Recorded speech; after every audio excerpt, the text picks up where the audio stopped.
لو انت طالب او خريج فانت اكيد بتدور على اللابتوب المثالي اللي يقضيك المشاوير بتاعه الشغل والجامعه كل يوم، وفي نفس الوقت سعره يكون على الهادي كده على قد جيبك. انا النهارده اقول لك على 6 اسباب يخلوك تشتري الام 1 ماك بوك اير، وفي سبب سابع هسيبه للناس اللي هتكمل الفيديو للاخر. يلا بينا نبدا. اول سبب هو ان الماك بوك اير من اخف اللابتوبس اللي هتشوفها في حياتك. اكيد انت كطالب او كخريج بتروح الشغل كل يوم او بتروح الجامعه كل يوم، محتاج حاجه خفيفه كده تحطها في الشنطه اللي على ظهرك. فالماك بوك اير حرفيا مش هتحس بيه، بوزن 1.2 كيلو جرام، وهو حرفيا متسمي ماك بوك اير عشان السبب ده. ماك بوك اير هوا لابتوب صغير كده لو احتجت بيه تروح اي مكان، او لو بتشتغل ريموتلي مثلا من اي كووركينج سبيس او اي كافيه، فاللابتوب ده هيكفيك. وفي نفس الوقت مش صغير قوي، لان برضو انت معاك الشاشه 13 انش اللي بجوده 2K. هو وزنه خفيف، الشاشه معقوله، 13 انش ده حجمه مناسب جدا، ومش هتحس ان الشاشه صغيره بسبب جودتها العاليه. وفي نفس الوقت تقدر تحط اللابتوب ده في شنطه صغيره، سواء كانت شنطه ظهر او شنطه كتف، هي شنطه صغيره على قد 13 انش. والوزن الخفيف ده جاي بسبب سمك الجهاز. سمك الجهاز حرفيا الايفون اسمك منه. لو مسكت الايفون والماك بوك اير جنب بعض هتحس ان هم تقريبا نفس السمك، لان الماك بوك اير نازل بانسيابيه كده عشان يخلي ايدك مرتاحه وانت بتستخدم اللابتوب. ومش معنى ان هو خفيف ان هو مش متين، لا، الدورابيلتي بتاعته او المتانه والصلابه بتاعته قويه جدا، لانه معمول 100% من الالومنيوم. تقدر تعتمد عليه في شغلك كل يوم من غير ما تخاف ان هو يتخبط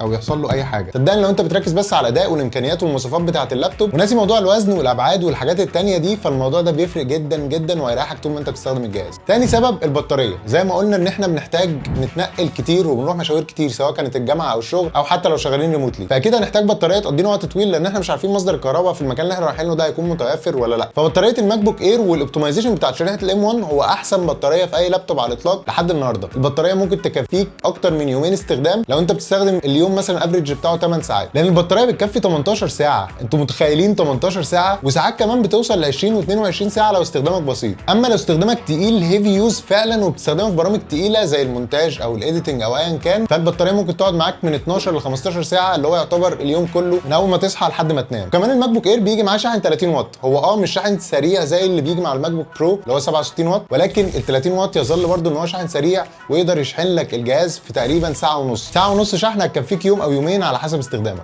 ثالث ميزه معانا وهي السعر. الماك بوك اير لحد دلوقتي بيديك احسن قيمه مقابل سعر. ب $1000 بس بتاخد الامكانيات والاداء الرهيب بتاع الام 1 اللي هنتكلم فيه قدام، مع البطاريه والمميزات اللي موجوده في اي ماك بوك تاني، ولكن بسعر ممتاز. وممكن كمان يوصل ل $800 او اقل لو انت بتشتريه في عروض او مستعمل. سعره في مصر هتلاقيه تقريبا افريج 20000 جنيه على حسب المكان اللي انت بتشتريه منه. في ناس هتستغرب كتير ان 20000 سعر مناسب، ولكن لما تقارنه بالماك بوك برو اللي هو اغلى منه $300، او لما تقارنه بالام 2 ماك بوك اير اللاب الجديد بالجيل الثاني مش رايح ابل نازل برده ب $1200، فالاثنين حرفيا اغلى منه وبيتباعوا هنا في مصر بحاجه و30000. ولسه هنقارن ما بينهم في الاداء قدام، ولكن في نقطه السعر الام 1 ماك بوك اير هو احسن لابتوب تشتريه بالسعر ده، حتى لو انت بتقارن بلابات ويندوز بره ابل خالص. السبب الرابع وهو الاداء. خلاص بقى اتكلمنا في الوزن والابعاد والشاشه، اتكلمنا كمان في البطاريه والسعر، وعارف ان كل ده ممكن ما يبقاش ليه قيمه كبيره قوي عند ناس كتير لو الاداء مش قد كده. ولكن شريحه الام 1 لو انت ما تعرفش لحد دلوقتي، فهي غيرت مفهوم البروسيسورز اللي موجوده في اي لاب. شريحه الام 1 جايه تتحدى انتل واي ام دي، وخدت الاداء بتاعهم كده ضربته في 2 وفي 3 وفي 4 وفي 10، فاداء مرعب الحقيقه. انا ما كنتش مصدق السرعه لما لقيت كل البرامج تقدر تتنقل ما بينها بسهوله، وكل البرامج بتعمل التاسكس اللي وراها من غير ما تاثر على بعض. الام 1 هيكون المفضل بالنسبه لك سواء كنت جرافيك ديزاين بتستخدم فوتوشوب، الستريتور، سكتش، ان ديزاين. كل البرامج بتاع الديزاين دي دلوقتي اوبتمايز على الام 1 وهتلاقيها طلقه. لو كنت ديفلوبر او بروجرامر فهتلاقي ان الكومبايلنج تايم قبل كده كان بياخد وقت كبير جدا، ولكن مع الام 1 هتلاقي الكومبايلنج تايم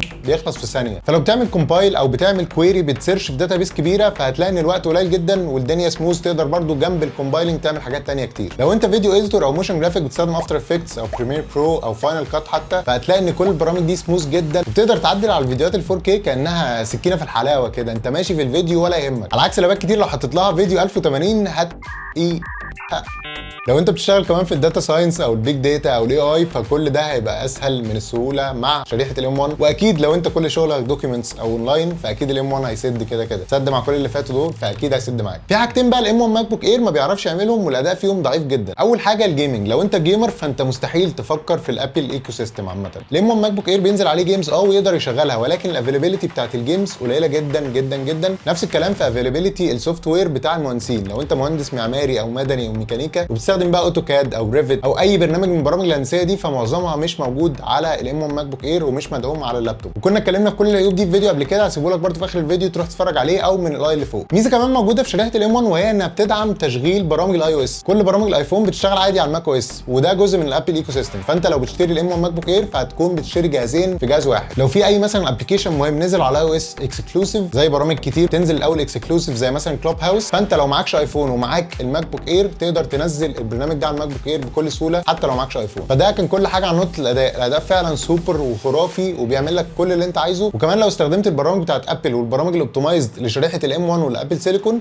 فهتلاقي اداء اعلى من خرافي بكتير جدا. وكمان لو قارن الاداء باللابات اللي احنا كنا قلناها قبل كده زي الام 1 ماك بوك برو او الام 2 ماك بوك اير فهتلاقي ان الاداء بتاع الام 1 ماك بوك اير والام 1 ماك بوك برو تقريبا الاثنين نفس الاداء. يعني الماك بوك برو ممكن يتفوق من 1 ل 5% كاداء، ولكن ده مش الاداء الكبير اللي يخليك تروح تدفع $300 في الماك بوك برو. والفروقات طفيفه جدا. هتلاقي الفرق ان التراك باد مثلا زياده، تاتش بار زياده، مروحه زياده، مميزات زياده بسيطه كده في الماك بوك برو مش هتفرق مع المستخدم العادي اطلاقا، وخصوصا ان الماك بوك برو وزنه اكبر بكتير واسمك بكتير من الماك بوك اير. لكن لما تيجي تقارن الام 1 ماك بوك اير بالام 2 ماك بوك اير هتلاقي ان الجيل الاول احسن بكتير في الاداء من الام 2 ماك بوك اير، لان شريحه الام 2 بالذات في البيس اديشن من اللابتوب هي نفس الاداء بتاع الام 1 ماك بوك اير. وهحط لكم برده قدام الشاشه بنش ماركس عشان تعرفوا فرق الاداء بين الماك بوك اير وبين اللابات الثانيه في البرامج المختلفه. ضيف على ده ان الهارد الاس اس دي اللي موجود في الام 2 ماك بوك اير ابطا واضعف بكتير من الهارد اللي موجود في الام 1 ماك بوك اير. الاداء بتاع الهارد الاس اس دي اللي في الام 2 هو نص الاداء اللي موجود في الام 1، وده بسبب ان ابل استخدمت في الجيل الثاني شريحه واحده ناند في الاس اس دي بدل الشريحتين اللي المفروض يكونوا موجودين. بطء الاس اس دي مش عامل مشكله في الهارد بس، ده كمان بيعمل ثروتلنج ما بين البروسيسور والهارد، لان البروسيسور بيبعت كميه داتا بطريقه خرافيه الهارد ما بيقدرش يقراها او يكتبها بسرعه كافيه ان هو يتعامل مع البروسيسور ده، فبيحصل ثروتلنج كبير ما بيحصلش في الجيل الاول. فانا عن نفسي ما بين الثلاث لابات دول الام 1 ماك بوك اير والام 1 ماك بوك برو والام 2 ماك بوك اير هختار الام 1 ماك بوك اير، هو احسن اداء واحسن قيمه مقابل سعر في الثلاثه. بالاداء الخرافي ده مش بيطلع حراره كتيره وبيأثر على الجهاز بحرارته العاليه. طب والله انا كنت سمعت كده ان الماك بوك اير ده ما فيهوش مراوح، الاداء العالي ده مش بيسبب حراره كبيره وممكن يعمل حاجه اسمها ثيرمال ثروتلنج. ايوه دي حقيقه، ده تاني سبب لتسميته الماك بوك اير، لان هو بيعتمد على الهواء للتبريد، ما فيهوش اي نوع من المراوح، هو بس بيعتمد على الاير فلو اللي داخل واللي خارج من اللابتوب عشان يبرد. ورغم كده شريحه الام 1 هي شريحه بارده جدا جدا جدا ما بتسخنش بسهوله، حتى لو عملت عليها ضغط كبير مش هيحصل اي ثيرمال ثروتلنج. وفي خلال السنه ونص اللي فاتت اللي استخدمت فيهم اللابتوب فعلا الحراره ما عليتش، ما حسيتش ان اللابتوب سخن في اي فتره. وكمان ميزه ان مفيش مراوح دي بتقلل النويز والدوشه بطريقه رهيبه. الماك بوك اير هو فانلس من غير مراوح، نويزلس من غير دوشه، وساوندلس من غير اي صوت. ديزاين فعلا خرافي ويدرس في طريقه التبريد وطريقه التعامل مع النويز اللي بتطلع من اي لابتوب. السبب السادس والاخير قبل السبب البونص اللي هقوله لك في الاخر هو ان اللابتوب ده زي ما قلنا في الاول ان هو كومباكت كده وصغير، فتجربه الكيبورد عليه من احسن التجارب اللي جربتها في حياتي. الماجيك كيبورد بتاع ابل حرفيا من اسمه هو سحر، على عكس الباتر فلاي كيبورد عشان ما حدش يقول لي بس بطبل لابل وبتاع، كانوا عاملين باتر فلاي كيبورد زي الزفت. لكن الماجيك كيبورد اللي هم رجعوه تاني فعلا الميكانيزم بتاعها مريح جدا، والمسافات ما بين الزراير فعلا مظبوطه على ايدك. اول ما جبت اللابتوب كنت بكتب تقريبا حوالي 45 ل 50 كلمه في الدقيقه، بعد فتره من التدريبات بكيبورد ابل بقيت فعلا بكتب اكتر من 70 كلمه او 75 كلمه في الدقيقه. وان شاء الله الجول بتاعي في خلال شهر او اتنين ان انا اوصل ل 100 كلمه في الدقيقه واعمل لكم فيديو ازاي تطوروا فعلا من سرعه الكتابه بتاعتكم. بعيدا عن الكيبورد تجربه التراك باد او الماوس. التراك باد دي بقى حوار، انا عمري ما استخدمت تراك باد في اي لابتوب، على طول بفضل الماوس، واستخدمت كل الماوسات اللي انت ممكن تتخيلها، من اول الماوس اللي كان فيه بليه في الظهر كده وبتنضفها وبعد كده ترجع تشغل الماوس تاني، الكلام ده زمان وانا عيل صغير في ابتدائي قد كده، بعد كده مرورا بالماوسات الليزر، ماوسات الجيمنج، لحد بقى الريزر فايبر واللوجيتك ام اكس ماستر وكل الماوسات اللي هي مفروض من احسن الماوسات في العالم. لكن مفيش اريح ولا احسن من تجربه التراك باد بتاعت الابل ماك بوك اير، مش بس في حجمها المناسب وانت بتستخدمها، لا ده كمان الجستشرز اللي بتقفل وتفتح بيها الابلكيشنز، بنش اوت والبنش ان والزومينج، كل الجستشرز دي بتخلي التجربه ممتعه. فبغض النظر عن فكره الارتياح باستخدام التراك باد او لا، لكن الجستشرز من امتع التجارب اللي انا جربتها في حياتي. لو انت وصلت للفيديو لحد هنا فنشكرك جدا انك كملت للاخر، وهقول لك على سبب دلوقتي بونص يخليك تشتري الام 1 ماك بوك اير.